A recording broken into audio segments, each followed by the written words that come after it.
Buenos días, mi nombre es Jessica Gómez García, soy estudiante de la licenciatura en Derecho y estoy cursando la materia de Derecho Internacional Público con la profesora Ivonne Adriana Gaitán Bertruy, y en este video les voy a hablar sobre la violación a una obligación internacional y sus circunstancias excluyentes. Bueno, primero es necesario mencionar sobre la obligación internacional. Esto ocurre cuando un Estado forma parte de algún convenio, de algún tratado que implique cierto tipo de responsabilidades. Ahora bien, la violación de una obligación internacional, esta pues pasa cuando un Estado no cumple con ciertas obligaciones internacionales que debería de tener conforme al derecho internacional. Por ejemplo, puede ser el que no cumpla con algunos requisitos que marque algún convenio, algún tratado, o que no, por su costumbre, no pueda ejercer ciertas acciones que menciona el tratado. También podría ser la realización de ciertos actos que no garanticen el cuidado de los derechos humanos. Y bueno, también existen diversas circunstancias por las cuales el Estado puede quedar exento de la responsabilidad, que como tal puede ser el consentimiento, la legítima defensa, las contramedidas, la fuerza mayor y caso fortuito, el peligro extremo y el estado de necesidad. Y todo esto depende de que, pues como tal, cuál sea el delito, cuál sea la violación que esté ocurriendo y cómo se le da un manejo conforme al Estado.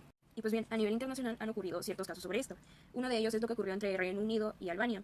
El caso del estrecho de Corfú, que ocurrió el 22 de octubre de 1946, cuando pues barcos británicos resultaron dañados y varios marineros, porque al momento de pasar por el estrecho de Corfú, en aguas territoriales de Albania, en esta zona habían minas y no se les avisó y provocó un daño a terceros. Reino Unido acusó a Albania sobre estos actos, ya que como tal pusieron las minas y no se avisó, que es lo que comentaba anteriormente. Y con esto violaron el principio de la libertad de navegación en esas aguas. La resolución de este caso fue que Reino Unido tenía la razón y que Albania era responsable de lo que había sucedido. La Corte, como una resolución, pidió una indemnización que debía de ser pagada a Reino Unido, claramente. Pues como tal, la violación ocurrió por el hecho de que personas sufrieron por acciones de terceros y también porque había un convenio que fue violado. Y yéndonos a casos más actuales y más cercanos, es lo último que acaba de pasar entre Ecuador y México, dado que el 5 de abril de 2024 el país ecuatoriano dio como tal una orden de arresto para el que fue el ex vicepresidente Jorge Glass. Pero en ese entonces en la Embajada de México estaba esta persona como un refugiado, estaba haciendo uso del asilo político. ¿Qué pasó?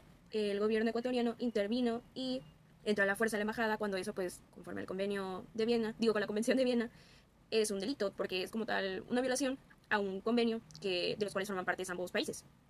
¿Cuál es el punto de intervención aquí? Que esta persona estaba haciendo uso del asilo político, pero como tal estaba siendo acusado de mal uso de fondos y en pocas palabras, de corrupción. Dos puntos. Como tal, Ecuador dice, o bueno, su justificación al intervenir en la embajada es que esta persona estaba abusando de las inmunidades y privilegios diplomáticos. Y México se justifica también de que, pues como tal, es una persona que tiene derechos humanos y que no se puede intervenir nada más porque sí en una embajada. Y bueno, el presidente de México, Andrés Manuel López Obrador, impuso una demanda a Ecuador y como tal no ha sido solucionada hasta el día de hoy, porque pedía medidas cautelares pues como tal a la Corte, y la Corte no las aceptó, ya que Ecuador había aceptado como tal que la embajada siguiera y que iban a cuidar de la embajada. Pero pues prácticamente es todo una desinformación que existe y que como tal no se está respetando por ambas partes, a mi parecer, los derechos humanos y tampoco las normas internacionales, ya que actualmente quieren meter a Suiza como un interventor, cuando pues prácticamente siento que es algo que pueden hablar los dos países y solucionarlo, pero es cuestión de conflictos donde no...